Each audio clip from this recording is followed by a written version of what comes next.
But anyway, you know, obviously for me and for the heritage and the legacy, Millennium Park was critical.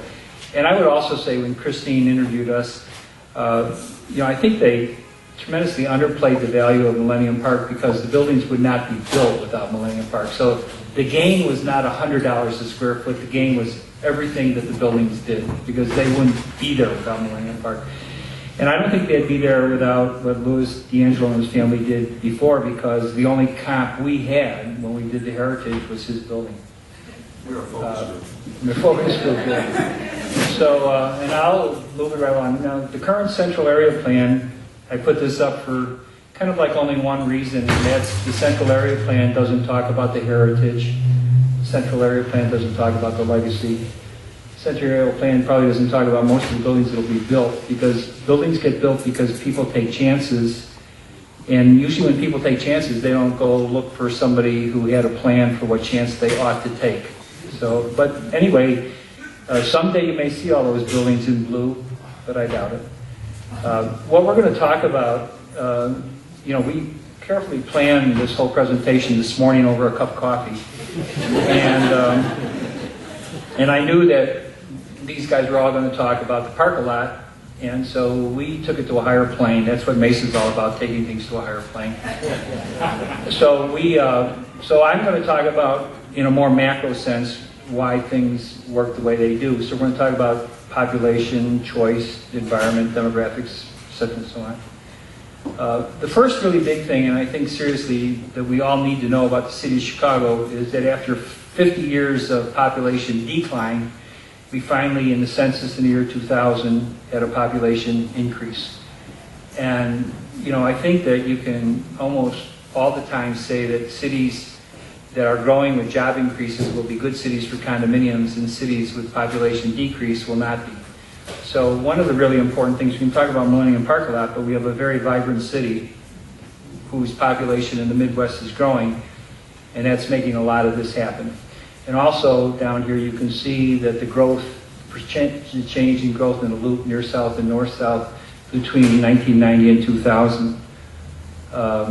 Changing face of the loop, you know, another thing about when you speak last is a lot of what you have to say somebody else said.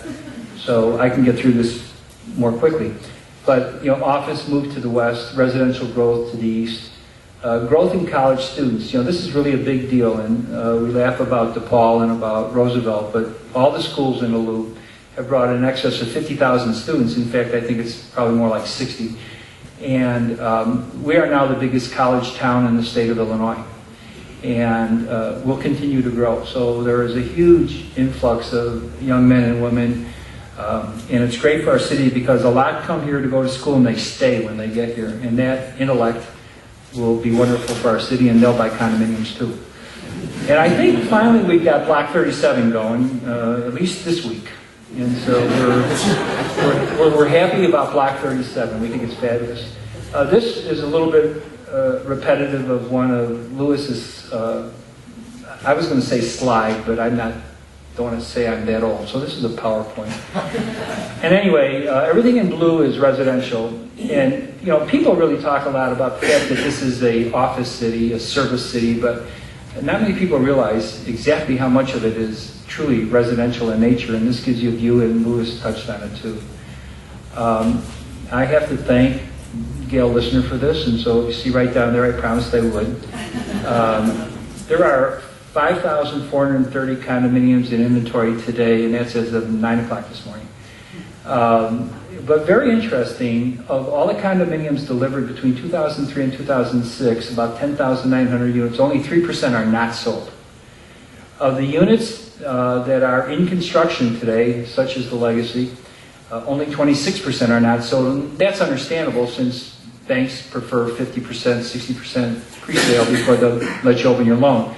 So we're in really good shape with condos delivered and condos in construction. A little bit more problematic might be the pre-sale units, of which there are an amazing 5,600, of which 59% are unsold. And of course, as soon as they reach the magic 50%, they'll move up a notch and be in construction. So we have a huge range of sale, location, price, amenities. And of course, now we have this architecture stuff where, there's some buildings that are going to try to sell themselves on great architecture. That's all I'll say about that. This is another one we can thank Appraisal Research for, but I think this is amazing because it shows new condominiums right down in this first column. And you can see 1996, there were none, and then a few in 97, 98, 99. And then as you go down here, you see 4,000 in 203, 5,000 in 204, 5,000 in 206. And as you just saw, there's 10,000 coming on board. So there are a lot of condominiums proliferating. So now, why the reasons for the growth? Well, we have permissive zoning. Now, that's a chuckle, but I'm sucking up to the mayor now. No, we have permissive zoning in the city and everything. You can go in and get anything zoned easily. There are a lot of available sites in the city if you have enough money. The difference in cost versus owning and renting, which I'll show you in a moment. We have a horrific traffic commuting thing going on. City has made incredible investments in the city of Chicago, seriously, billions of dollars. And we have all kinds of wonderful cultural attractions that make this a wonderful city to be in. Underwriting for an apartment building in the city of Chicago today, I just used $2.40 a square foot times 12. I can do that, $28.80. And then we took a kind of a condominium and said if you paid $450 a square foot for it, use the 7% interest rate, that comes out to $31.50, I hope. Add a $6.75 in real estate taxes, that's 1.5% of the cost. Might be a little low today. Certainly will be a little low in a few years. But on the other hand, we are trying to lower the assessment on owned residences, so it could get better. If you're in a 1/3 tax bracket, I don't know what that means, and I used to be a tax partner, but anyway, if you're in a 1/3 tax bracket, that leaves $25 after tax. Add the condo assessment, you're at $29.34. This is really an important slide for the city of Chicago. I mean, it's important because it says we're the biggest real estate tax place in the nation, which is bad news.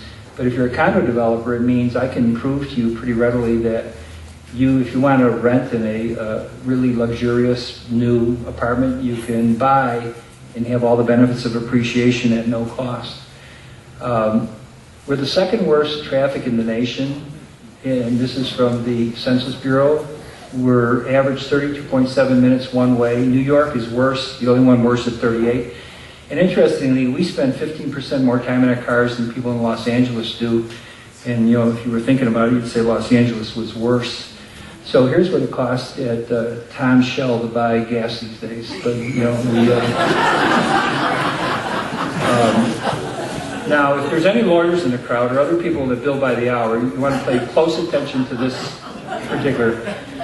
If you take and you go 1 hour, it's your billing rate is $500, and our lawyers bill a lot more than that, unfortunately. But at $500 an hour, your gas and your parking, and then if you're advertising the cost of your Mercedes, and then there's another billing hour because you got to get home again. So your potential cost is $1,100. Well, if you just took one of those hours because you were asleep the other hour and didn't bother to bill it, 20 days a month, that's $10,000 times 12, that's $120,000. So you can afford a $2 million condominium just by moving downtown. So I want to point that's good for doctors, lawyers, And by the way, when you commute, this is what you commute to. Or you might want to commute to that. Now, I hope there's no home builders in the crowd, but I'm doing this to be lighthearted. I don't seriously mean that everybody wouldn't want to live there.